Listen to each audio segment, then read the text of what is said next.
sebetulnya bagaimana sih atau apa saja hal-hal yang menjadi kendala besar bagi suatu negara termasuk Indonesia dalam upaya penegakan hukumnya.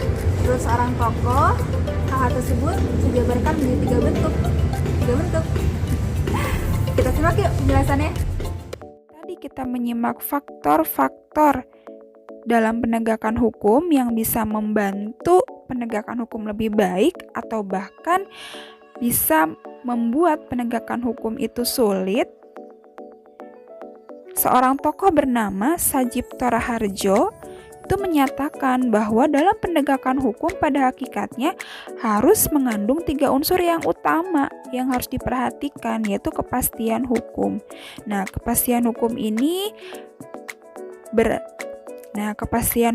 lebih menekankan pada substansi atau hukum itu sendiri.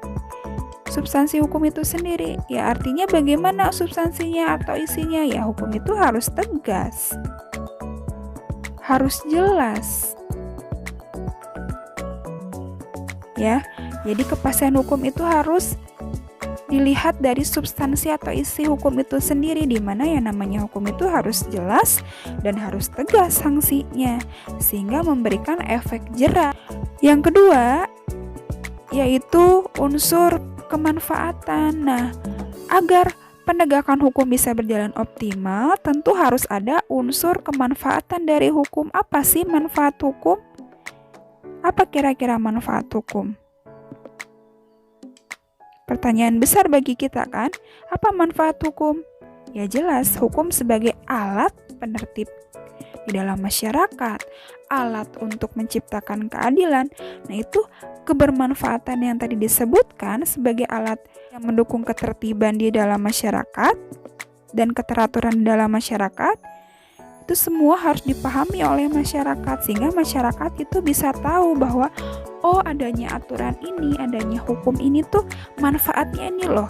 Sehingga itu membuat masyarakat sadar untuk menaati dan kemudian tidak ada dorongan untuk melanggar hukum itu sendiri karena tahu manfaatnya, begitu. Dan yang terakhir, menurut Sajipto Raharjo, unsur yang penting dalam penegakan hukum adalah keadilan.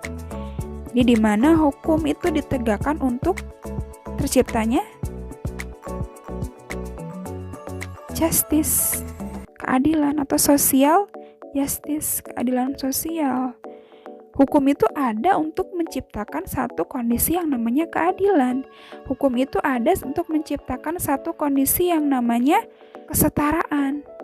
Artinya ketika seseorang melakukan kesalahan, ya dia harus dihukum berdasarkan kesalahannya. Begitupun sebaliknya, ketika seseorang tidak melakukan kesalahan atau pelanggaran hukum, ya dia tidak seharusnya mendapatkan hukuman atas apa yang tidak dia lakukan. Tapi kan kenyataannya sekarang masih banyak fenomena-fenomena yang memperlihatkan kepada kita di mana seseorang yang melakukan pelanggaran hukum berat tapi dia mendapatkan sanksi yang tidak setimpal dengan apa yang dia lakukan. Sebaliknya, ada yang melakukan kejahatan yang tidak terkategorikan berat dan mungkin latar belakangnya karena keterpaksaan dan dorongan ekonomi, tapi dia harus mendapatkan hukuman yang mungkin melebihi dari kejahatan yang dilakukan oleh orang lain gitu. Seperti misalnya kejahatan yang dilakukan oleh Gayus Tambunan dan juga oleh Nenek Asyani. Nah, ini juga menjadi satu yang harus kita perhatikan, bagaimana 3 unsur dalam penegakan hukum ini apakah sudah berjalan dan terlihat dengan baik tidak di negara kita, seperti dari mulai kepastian hukumnya, kemanfaatan hukum itu sendiri, dan keadilan. Idealnya, penegakan hukum bisa berjalan dengan baik ketika 3 unsur ini bisa terjalankan juga dengan baik. Itu menurut Sajipto Raharjo. Nah, tadi sudah kita simak dan bahas ya mengenai unsur hukum, pengertian hukum, serta fungsi hukum. Kita pun sudah membahas apa itu penegakan hukum dan apa itu perlindungan hukum. Bedanya apa antara keduanya, serta faktor apa saja yang menghambat dalam proses perlindungan dan penegakan hukum. Nah, itulah materi yang kita bisa bahas di subtopik pertama, topik 2 ini.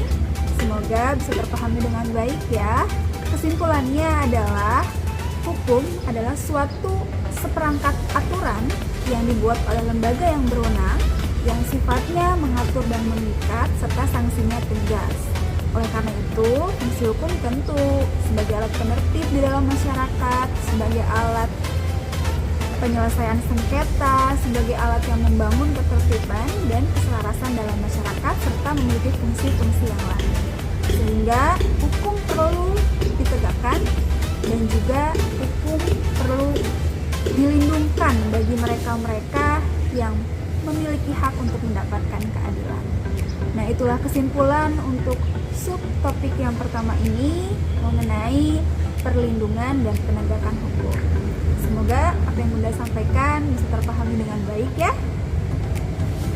Sampai ketemu lagi di pertemuan selanjutnya. Assalamualaikum warahmatullahi wabarakatuh.